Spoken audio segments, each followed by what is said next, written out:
가끔 요즘 보면 저를 아는 분도 있지만 모르시는 분도 어떻게 이제 저희 번호가 시원성교양 대표 번호가 제 핸드폰으로 돼 있어가지고 전화로 이렇게 상담하시는 분이 가끔 있습니다. 근데 지난주에는 한 2시간 상담을 했는데 요는 자기 절친한 친구 3명 있는데 한 사람은 무교, 한 사람은 기독교인, 한 사람은 천주교인인데 그 셋이 몽땅 신천지 하나님 얘기가 같다는 거예요. 그래서 그대로 구해내야 되는데 좀 도와주십시오. 제가 단번에 거절했습니다. 거두절미하고 지금 신경 끄십시오. 손 떼십시오. 연락 오면은 혹시라도 연락 오면은 네가 거기서 겪고 네가 나를 도와달라고 도움을 요청할 때까지 나한테 연락하지 말고 만나지 말고 전화도 하지 마라. 왜냐하면 본인들이 시간이 얼마나 됐습니까? 한 친구는 2년, 한 친구는 3년씩 지났다는 거예요. 그래서 성경공부를 가서 해보니까 정말 맞는 것 같다. 그 대표적인 게 뭐냐입니까? 봐라. 구약시대는 하나님의 이름이 뭐였냐? 야훼 하나님, 여호와 하나님이 있잖아. 신약시대 성부 하나님 맞죠? 신약시대 와서는 성자 하나님, 예수님, 그리스도였잖아. 지금 무슨 시대야? 성령시대잖아. 성령시대에는 어머니 하나님이란다. 그래서 제가 그랬어요. 성령님은 보혜사 성령님이야. 성령이 이 땅에 오시기 전에 성자 예수님 올라가시면 약속하셨어. 내가 성부 하나님께로 가는데 가서 너희들이 불안해하니까 내가 다시 오는 그날까지 너희들과 영원히 함께 하시리라. 그 보내주시는 성령님 임하실 거니 그 성령님의 보혜사 성령입니다. 그 성령 빼먹는 거예요. 들어보니까 그랬잖아. 성경 공부하니까 어머니 하나님 맞잖아. 왜 하나님 아버지만 있어? 우리 가정에는 어머니 있고 아버지 있는데 그 한마디에 노하는 거예요. 그래서 야, 참 교만하다. 지금 안상홍이가 살아있을 때 교주 안상홍이 뭐라 했습니까? 나는 죽지 않는다. 나 죽으면 밤새냐 부활한다 두고 가라. 아직 죽은 지 며칠 지났습니까? 아마 지금 써도 다 썼고 별로 안 남았을 거예요. 화장을 했는지 아닌지 모르겠지만 그러다 보니까 그 부인 장길자를 내서 그 추종 세력들이 그랬겠죠. 어머니 하나님 합시다. 왜 아버지 하나님만 잡습니까? 그래서 된 게 장길자 아닙니까?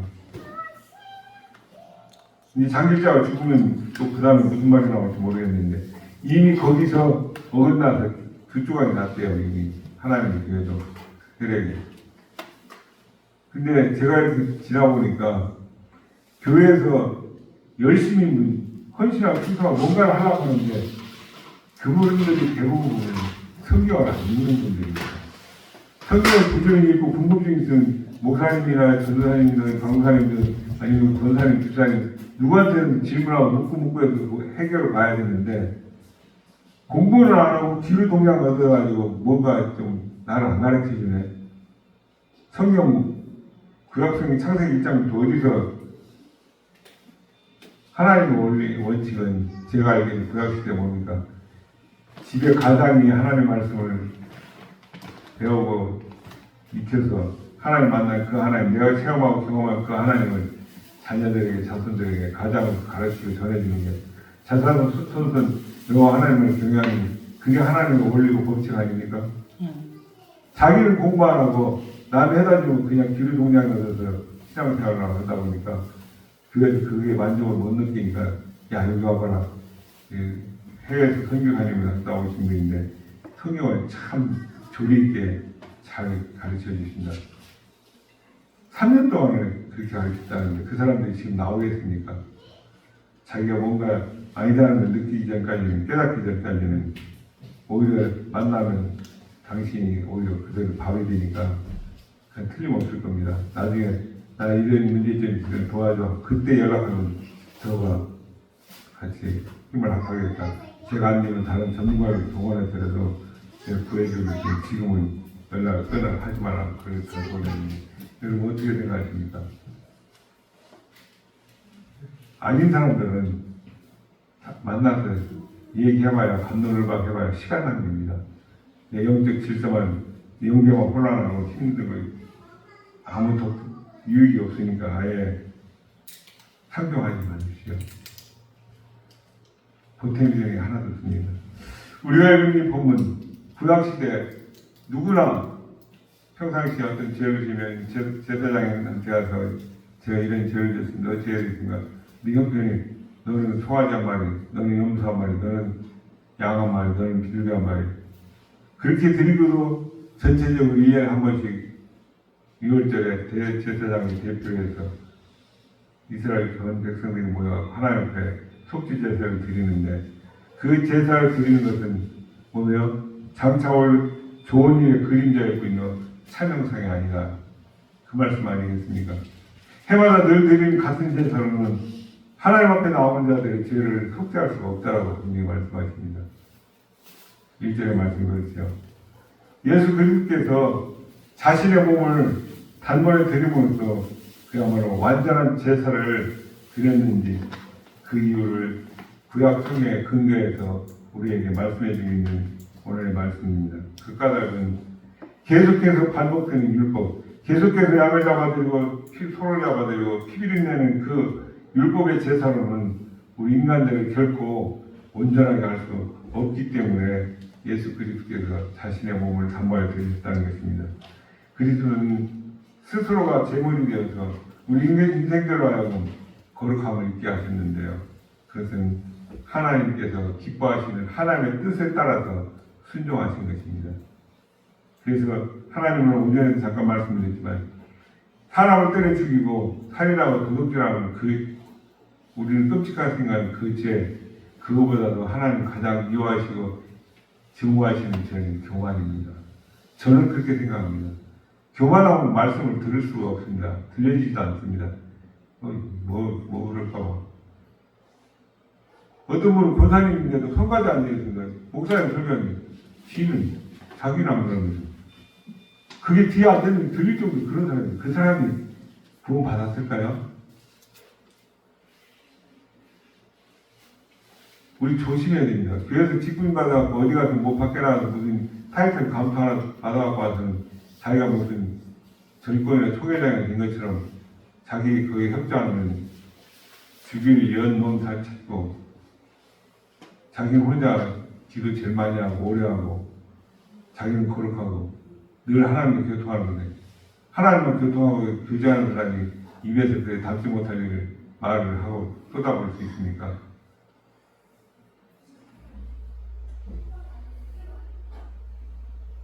우리는 말로만 하나님의 이름을 거룩히 여김을 받는 그런 삶을 살게 해달라고 말로만 하는 것이야. 역시 저 사람은 뭔가 달랐는데, 그러면 그렇지, 맞네, 예수쟁이였네. 그 소리가 우리 뒷전에 귀에서 떨어지지 않고 계속 들려야 됩니다. 아멘. 부모를 크게 네 가지로 구분할 수가 있겠는데, 첫 번째요, 율법 제사, 양을 잡고 소를 잡고 비둘기를 잡고 그게 잡는 그 제사의 문제점. 두 번째는 계속해서 그것을 반복하는 그 제사의 해결책에 대해서 대책 없는 일이잖아요. 세 번째, 예수 그리스도의 성부 하나님께 대한 순종. 마지막 두 번째 제사의 결과. 두 번째 제사가 뭡니까? 예수님이 자신의 몸을 단번에 드리신 게 두 번째 제사입니다. 사절에 보니까 이는 염소와 황소의 피가 능히 죄를 없이 하지 못합니다. 단번에 드리는 완전한 제사와 필요성은 이걸로 소를 100마리, 1000마리, 10,000마리를 잡아들여도 해결이 안 되니까 거기에 대한 해결 대책이 있어야 되는 그 필요성, 그것이 주님의 두 번째 제사, 자신의 몸을 단번에 드리시는 것이 필요하다는 것이죠. 염소와 황소 피로서는 죄인들의 죄를 결코 제거할 수가 없습니다. 그때 제물의 피는 크게 두 가지 기능을 갖고 있는데, 첫째는 사함이죠. 이 죄에 대한 대가, 이 치렀으니까 너는 죄 용서 받았다. 죄인은 죽어야 하는데 그 죄인, 그 당사자를 대신해서 양이, 송아지가, 비둘기가 죽습니다. 그때 그 송아지의 목을 누가 땁니까? 본인이 양의 형태, 송아지의 형태, 머리에, 비둘기에 자기 손을 얹고 죄를 고백합니다. 저의 죄를 내가 대신 지고 합니다. 그게 전가기도죠. 그래서 우리가 안수기도 받을 때도, 안수기도 하는 사람도 그렇고 조심해야 되는 게, 철저하게 준비하고 무장하고 기도하지 않으면 기도하는 사람의 질병이 건너갈 수도 있고 기도하는 사람 질병이 마귀의 역사에 의해서 건너올 수 있다는 그런 말씀을 합니다. 저는 오늘 새벽에 걸쳐서 참 많은 생각을 했는데 오늘 목사님의 그런 질병에 대한 설교를 들으면서 참 조상사과 하게 되면서 한편으로는 감사합니다. 그럼에도 불구하고 하나님 신명기 말씀 우리가 살피고 있는 분명히 말씀하셨죠. 하나님의 말씀에 순종하는 자는 자손 선대 일까지 복을 주시는데 본인들이 범죄한 자는 그 죄를 자손 3, 4대까지 전가시킨다고 분명히 말씀하셨잖아요. 하나님 제대에서 끝나게 해주십시오. 제 자녀 손손 앞으로 오고 오는 세대는 언제까지 주님 오시는 날까지 오직 하나님만 경외하는 그런 자손들이 나오게 해달라고 기도하면서 감사한 생각을 하는데 제 조상 중에도 참 그게 맞는지 모르겠는데 그분의 말씀에 의하면 치매 요새 많지요. 치매만큼이나 정신질환으로 다음 주 설교에 나오는 거 제가 우리 하나님의 말씀을 어기는 사람들, 범죄하는 사람들 정신병에 걸리게 하신다고 분명히 하나님 말씀하시는데 정신병이 뭡니까? 올바른 아니잖아요. 그게 미친 사람들 우리말로 파킨슨도 그런 죄에서 조상의 죄에서 오는 질병이라고 분류를 했는데 그렇다고 우리는 그 가문에 내려오는 그 죄, 3, 4대 내려오는 죄에 대해서 철저하게 회개하면 뭘까요? 용서함, 사함 받으면 질병도 낫을 수 있다는 한 가지 결론을 또 도달하게 됩니다. 그래서 우리는 하나님의 말씀을 무궁무진하게 공부를 해야 되겠다. 기도하면서 철저하게 회개하지 않으면 하나님의 말씀이 들어올 수가 없고 아무리 좋은 설교, 아무리 좋은 말씀이 선포돼도 어느 사람은 그 말씀을 은혜 받아서 확 변하는데 변하지 못하는 것 역시 그렇구나 하는 생각을 해봅니다. 두 번째는 이 죄사함, 죽음 곧 피로서 재물의 피, 속죄를 위해서 대가를 치르는 게 죽음이고 피죠. 두 번째는 정결입니다. 그 피를 흘림으로 해서 죄를 덮으니까 정결해야 되는 것이죠. 속죄 제물로 죽은 짐승의 피에는 그 죄가 함께 묻어있는 것이죠. 정결을 시켰습니다. 사람들, 죄와 범죄한 그 사람의 죄를 그 짐승이 받았기 때문에 그 짐승의 피에도 그 죄가 흐르고 있다는 것입니다. 피는 죄의 흔적을 가진 채 성막들에 남아져 있습니다. 성막에 뿌렸잖아요. 그래서 그 피를 치워야 합니다. 그래서 제물을 태워 죽인 그 죄를 갖다가 덮는 것이죠. 죄는 부정한 것, 더러운 것을 깨끗하게 하는 데 쓰이는 그런 하나의 물질이 되는 것입니다. 우리 율법에 의하면 그렇잖아요.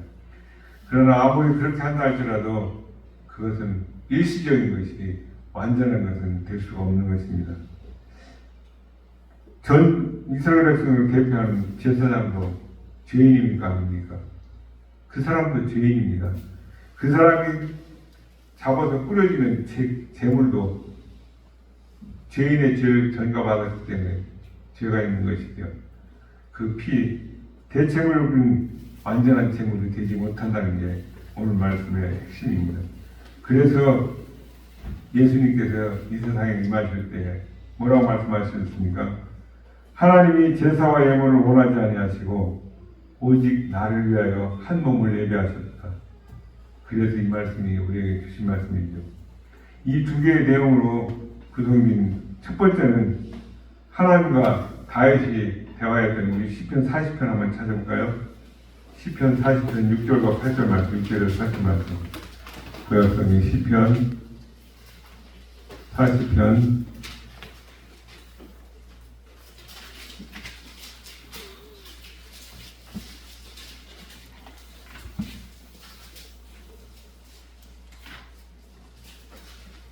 6절에서 8절 말씀, 구약성경 831쪽입니다.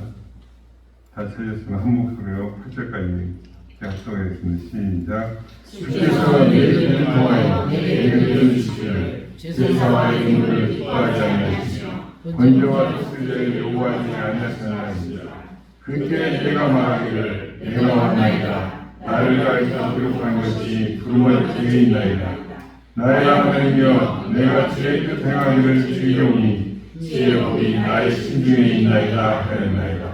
아멘.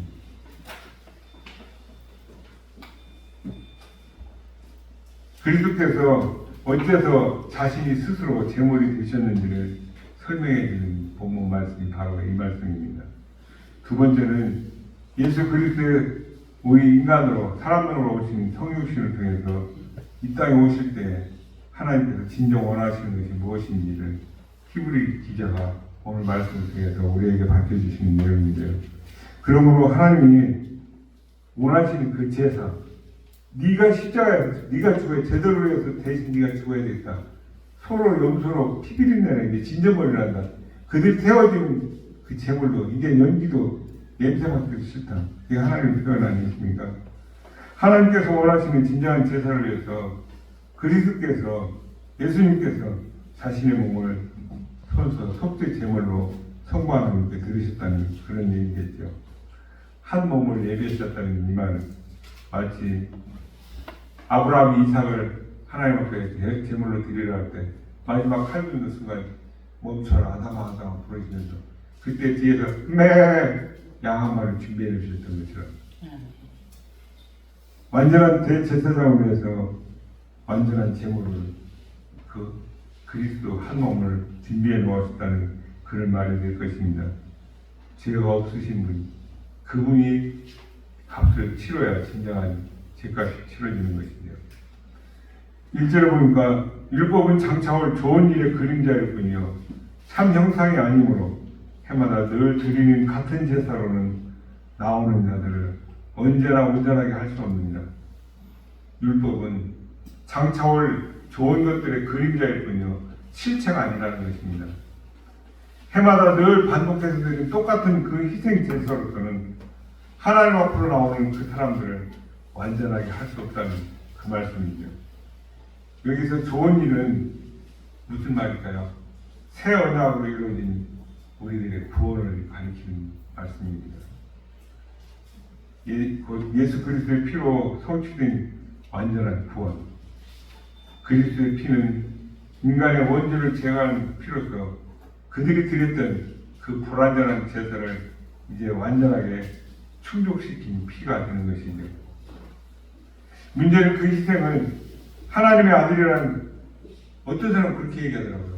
예수님 십자가에서 아무 고통이 없었다. 왜? 하나님이셔. 삼위일체 하나님이셔. 아닙니다. 그 순간은 완전한 인간이셨습니다. 그래서 목이 마르다, 목마르다 하셨고 갈증으로 고통을 느끼셨던 것입니다. 우리와 똑같은 육신을 입으시고 하셨다는 것이죠. 하나님의 아들이라는 성부, 성자, 성령 그 삼위일체 하나님의 타이틀을 그 순간을 이겨내시고 버텨내신 게 아닙니다. 우리는 오해하시면 안 됩니다. 예수 그리스도가 그 성부 하나님의 아들임에도 불구하고 그 받으실 고난을 순종하셨던 것. 그러나 인간이었기 때문에 그것도 여태가 심한 걸 이미 아셨기 때문에 아버지여 할 수만 있거든 이 잔을 내게 해서 그러나 내 뜻대로 마시고 아버지의 뜻대로 아버지의 원대로 하십시오. 그게 솔직한 심정 아니겠습니까? 우리는 주님의 가르치는 기도, 주님께서 성부 하나님과 협상하는 것, 우리도 그런 협상을 할 수가 있습니다. 하나님 앞에 온전히 벌거벗은 모습으로. 그래서 우리는 골방 기도라고 하죠.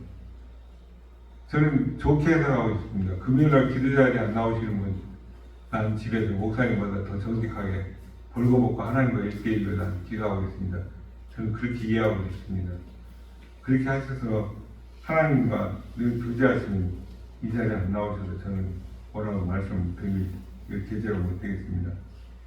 그렇지 않다면 함께 나와서 함께 기도하다 보면 내가 처졌을 때 옆에서 뜨겁게 기도하면 같이 도전받고 기다려서 그죠? 마치 젖은 숯불을 지글지글 끓는 데 갖다 놓으면 거의 물로 인해 다른 꺼뜨릴 것 같은데 아닙니다. 시간이 지나면 머지않아서 그거 같이 활활 불길을 태우는 걸 봅니다. 그러나 아무리 시뻘겋게 달아오르는 그런 숯불을 흩어놓으면 머지않아 얼마 되지 않아서 다 꺼지는 걸 봅니다. 마치 우리가 기도하는 기도의 자리도 그런 원리라고 저는 생각하기 때문에 여러분들이 기도의 자리에 나와서 함께 기도하자고 제가 독촉하고 재촉하는 것이죠. 문제는 그런 주님의 희생을 하나님의 아들이라는 타이틀로 한 것이 아니라는 것을 꼭 기억하시고, 신적인 능력이 있기 때문에 고통도 아픔도 죽음도 아무 문제 없었다. 아닙니다. 저와 여러분과 똑같은 참 인간이셨습니다. 그토록 예수 그리스도께서는 하나님의 아들이심에도 불구하고 자신이 받을 고난을 철저하게 순종하셨습니다. 그래서 교만하면 아니 나도 삼일째 하나님인데 순종하실 수 없죠. 그래서 저는 말씀 앞에 순종하는 것보다 하나님 더 기뻐하시는 일이 없고, 말씀 앞에 순종하지 않는다는 것은 교만이다. 죄송합니다. 당신도 하나님이고 나도 하나님인데, 니도 가장이고 나도 가장인데, 니도 사장이고 나도 사장인데, 그런 거랑 똑같은, 그렇죠? 교만해서 그렇게 나옵니다. 성장 하나님으로서가 아니라 철저한 한 인간으로서 이렇게 감당하셨던 것이죠. 그렇게 순종할 수 있었던 것은 자신을 철두철미하게 비우셨기 때문에, 그리고 영원하신 성령 하나님 그분께 위탁하신 결과 이런 열매를 맺게 되는 것입니다. 그 순종이 없었더라면 우리는 구원받은 백성이 될 수가 없는 것이죠. 성육신을 하신 하나님도 그렇게 철저하게 성령 하나님을 의지하셨고, 그 성령 하나님을 우리가 불안하니까 눈에 보이는 성령 하나님이 가시는 걸 보면서 보험져 있으니까 멍 때리고 있으니까 늘 뭐하냐? 빨리 가서 늘 본 것을 갖다 전파해라. 와서 뭐해요? 문 쳐잠그고 대무서부터 방 잠글 수 있는 건 다 잠그고 돌볼 떨고 다음은 누가 죽을까? 우리 몽땅 다 갈까? 아니면 누구 불러낼까? 그래요. 꼼짝달싹도 못하는 그들에게 성령님이 임하십니다. 뭐예요? 나가서 복음을 전하는 거 아닙니까?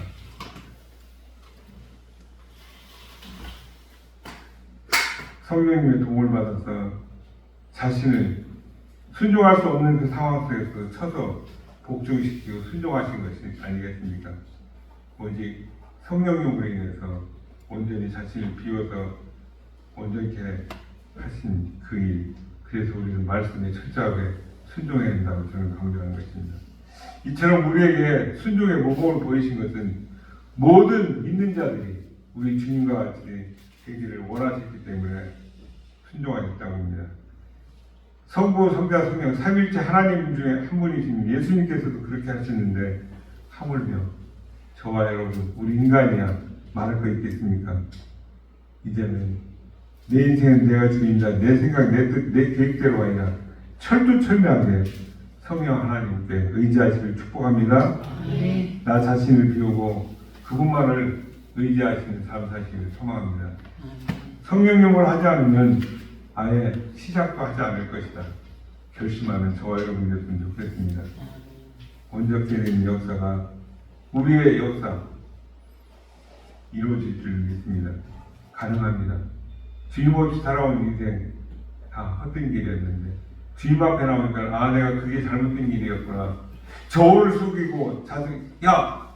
나 돼지 한 마리 사왔는데 집에 와서 달아보니까 200근 나왔는데 나 150근 값 가왔다. 야, 네 제주 주는데 돈 많이 벌었는데 그렇게 돈 벌어서 뭐 하겠습니까? 그게 죄였구나. 하나님 앞에 나오면 알게 되는 것입니다. 가능합니다. 저와 여러분의 의지로 가능한 것이 아니라 성령님께 의지하고 맡기면 성령님께서 가능하게 해주실 줄 믿습니다. 저와 여러분을 도우실 수 있는 것은 그분의 속성이 돕는 영이시기 때문에 그렇습니다. 보혜 성령님은 우리를 도우시는 영이십니다. 아멘. 그리고 저와 여러분의 소원도 이룰 수가 있습니다. 믿음이 연약하고 하나님의 말씀 잘 모르고 기도할 줄도 잘 모른다. 성숙한 간구를 드릴 줄 모른다 할지라도 그것보다 더 좋은 것으로 성령님께서 날마다 순간마다 인도해 주시고 우리의 성숙한 믿음에 이룰 수 있게 해줄 줄 믿습니다. 우리가 상상하는 그것보다 더 좋은 것으로 인도받을 수 있습니다. 성령님께서 늘 말할 수 없는 탄식으로 성부 하나님께 아뢰고 우리 하나님은 그 성령님의 중보를 들어주시는 분이기 때문에 그렇습니다. 수지 맞는 장사는 그런 격언이 있죠. 손해가 나지 않을 뿐만 아니라 이익이 창출되는 그것을 말하는 것인데 저는 하나님 앞에 투자해서 시간이든 물질이든 기도든 무엇이든 투자해서 손해본 적은 없습니다. 저는 자신 있게 말씀드릴 수 있는 게 제 인생 65년 살아오면서 하나님께 투자한 시간이 그렇게 많지 않습니다. 근데 별것도 안 드렸는데 하나님 주신 그 복은 제가 생각할 때 참 분에 넘치고 입에 담을 수 없을 만큼 하나님 보여주셨구나. 제가 부끄러운 조상 탓을 하는 잠깐 언급했는데 저희 사대 증조부께서 이 전라 경상 감사 요즘 말로 도지사를 하시면서 폭정을 하셨습니다. 그 조선 말기에 그 권력 가지고 백성들 등쳐가지고 야반도주 하셨던 그분이 그 정도면은 그 시대 부인이 한 분이었을까요? 제가 알기로는 5분인가 6분인가 되는 걸 알고 있는데 그 피가 그 죄가 그 목사님 설교하면 그게 오늘 저의 그런 결론 열매를 맺었다라고 그래서 이제 그분은 하나님한테 회개할 기회가 없고 이제 제 몫이구나 조상의 죄도 알았으니까 회개를 해야 되겠구나 그런 걸 깨닫게 됩니다. 그러면서 한편으로 감사한 것이 하나님 제게 복음을 전해주시는 어머니는 자식을 10명을 낳아서 6명을 잃기까지 신앙을 지켜서 전수시켜주는데 저는 그렇게까지 못하더라도 제대해서 이 문제는 해결하고 제 자식 때부터는 하나님의 축복만 받는 그런 가문을 이뤄가게 성령 하나님 저를 인도해 주십시오. 이제 그런 기도로 올 한 해 아마 제가 싸워볼까 싶습니다. 기도로서 사탄의 장난들이 다 파쇄시켜야 됩니다. 열어야 됩니다. 성령님의 도움을 받아서 기도하는 것 수지 맞는 장사입니다. 손해볼 일이 없습니다. 실패할 일이 없습니다. 성령님의 도움을 받아 일하는 것 실패할 사업이 없으죠. 그것처럼 수지 받는 일도 없을 것입니다. 왜 그렇습니까? 하나님의 아들이신 삼위일체 하나님 예수님께서도 그분께 의지하고 위탁했던 것을 우리가 되새겨 보시면 답이 나옵니다. 저와 여러분에게 이 지구상에서 이 세상에서 이처럼 완전한 모델이 있다는 것은 하나님의 큰 은혜 중에 은혜로밖에 생각할 수가 없습니다. 앞에 성공한 사람 보고 그 사람 흉내나면 나도 성공하는 길을 가는 것입니다. 하나님의 그 은혜 뭐라고 하십니까? 네 필요한 거 있냐? 찾아라! 구하라! 두드려라! 너희들이 그렇게 악할지라도 좋은 거를 네 자식들에게 줄 줄 알거든. 하물며 너희 하늘 아버지께서 구하고 찾는 자에게 성령을 주시지 않겠느냐. 저와 여러분을 위해서 죽으신 예수님께서 친히 하신 말씀입니다. 성령님 우리 다간 저와 여러분 되시길 주님을 축복합니다. 지혜로 자비로우신 아버지 하나님 은혜와 사랑을 감사드립니다. 우리의 더럽고 추악한 그 죄악들을 씻어주기 위해서 이 땅에 사람으로 오셔서 우리가 감당치 않았던 감당치 못할 그 십자가에서 죽으시고 사흘만에 부활하셔서 우리에게 영원한 생명을 주셨고 우리의 염려, 걱정, 불안과 믿음 없음을 이미 먼저 아시고 구해서 성령님을 보내주셔서 그 성령께 우리의 고민, 걱정, 염려를 의탁할 때 우리를 도우시고 우리를 인도해 주심을 감사를 드립니다. 우리의 모든 삶을 온전히 성령 하나님께 의탁하며 그 성령님의 인도하심에 따라 100% 순종하는 삶을 살았다. 나 자신을 쳐서 복종시키고 십자가에 순종하여 성령님으로 말미암아 자신을 비워 온전케 되는 성도다운 성도로 하나님의 이름이 거룩히 여김을 받도록 지혜로운 삶을 살아가는 우리 모든 시온성교의 가족들 되게 하여 주시옵소서. 감사하며 다시 오실 심판주 예수 그리스도의 이름으로 감사기도 드립니다. 아멘.